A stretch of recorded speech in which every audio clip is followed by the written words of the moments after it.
রাজধানী ঘেঁষা জনপদ ঢাকার 0 পয়েন্ট থেকে মানিকগঞ্জের দূরত্ব কেবল 68 কিলোমিটার, কিন্তু কতই না পার্থক্য। ইট পাথরের নগর ঢাকায় গাছ আর জলাশয়ের অভাব, কিন্তু মানিকগঞ্জে বিশাল বিশাল গাছ আর জলাশয় এই গরমেও স্বস্তি এনে দেয় যে কাউকে। গাজীখালী, ধলেশ্বরী ও কালীগঙ্গার তীরে গড়ে ওঠা এই জেলা শিল্পায়নে কিছুটা পিছিয়ে, কিন্তু আধ্যাত্মিকতায় পরিপূর্ণ লোকসঙ্গীত একে করেছে বিখ্যাত। এই জেলার হাজারি গুড় খেয়ে ব্রিটিশ আমলে রানী এলিজাবেথ হাজারি নামের একটি সিলমোহরও তৈরি করে দিয়েছিলেন, যা 1 কেজির দামই 2000 টাকা। জেলার পরিচিতমূলক স্লোগানই হল লোকসঙ্গীত আর হাজারি গুড় মানিকগঞ্জের প্রাণের সুর। জারি সারি বিচার কবি বাউল গানের চর্চায় মানিকগঞ্জের নেই চুরি। আরও আছে মুর্শিদি, মারফতি, গাজীর, গাজনের, বেহুলার বা ধোয়া গান, 12 মাসি, মেহেদি তোলা বা বিয়ের গীত, ঘেটু গানও জীবনে আনে ছন্দ। আছে মার্সিয়া, পাঁচালি, অন্নি বা ব্যাং বিয়ের গানও। সঙ্গীতের প্রতি নারীর টান আলাদা করেছে মানিকগঞ্জের মানুষকে। কয়েক দশক আগেও এখানকার গ্রামে বাড়ির আঙিনা, মাছ আর বটের ছায়ায় বসত লোকসঙ্গীতের আসর। আরও থাকত পুঁথি পদাবলী,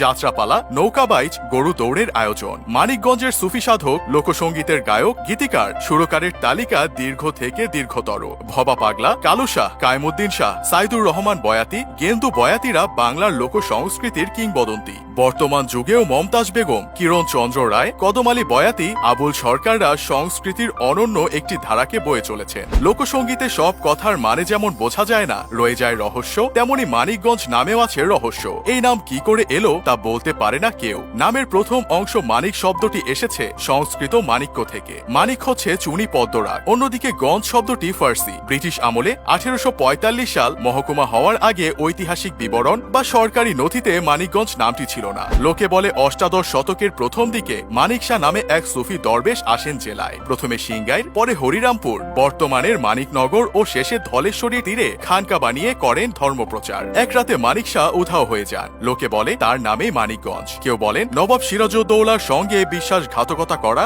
মানিক চাঁদের নামে মহকুমা করে ইংরেজরা। প্রথমে মহকুমাটি ছিল ফরিদপুর জেলার অধীনে। 11 বছর পর তা আসে ঢাকায়। সেই মানিকগঞ্জের অনেক কিছুই আজ নদীর বুকে। তখনকার জাফরগঞ্জ থানা ও শহরের অস্তিত্ব নেই। 1920 দশকে পুনর্গঠন হয় থানাগুলো। 3 থানা ভেঙে হয় 7টি। 1984 সালের 1 মার্চ মানিকগঞ্জ হয় জেলা। এর আয়তন প্রায় 13,079 বর্গ কিলোমিটার। ইউনিয়ন সংখ্যা 66টি, পৌরসভা 2টি, জনসংখ্যা 17 লাখের কাছাকাছি। জেলার দর্শনীয় স্থানের নেই অভাব। বালিয়াটির জমিদার বাড়ি একটি দেখলে এককালে সমৃদ্ধির প্রমাণ মেলে। 19 শতকের প্রথম ভাগ থেকে 100 বছরের বেশি সময় আধিপত্য ধরে রাখে এই বংশ। এই বাড়ির নাম ছড়িয়েছে বিদেশেও। আরও আছে তেওতা জমিদার বাড়িও। এর অবস্থান শিবালয় উপজেলায়। বাড়ির 55টি কক্ষ এখন জরাজীর্ণ অবস্থায় আছে। নদী ভাঙা 56টি পরিবার আশ্রয় নিয়েছে এখানে। বেশ কিছু দৃষ্টিনন্দন মঠও আছে মানিকগঞ্জে। মাচাইন গ্রামে সুলতানি আমলের মাজার ও মসজিদ। দেশে ভেষজ চিকিৎসায় প্রবাদ পুরুষদের কবিরাজ বাড়ি ছাড়াও আছে স্বপ্নপুরী, ফালসাটিয়া খামার বাড়ি, নাহার গার্ডেন। মানিকগঞ্জের কাদামাটি জন্ম দিয়েছে বহু জ্ঞানী গুণী মানুষকে।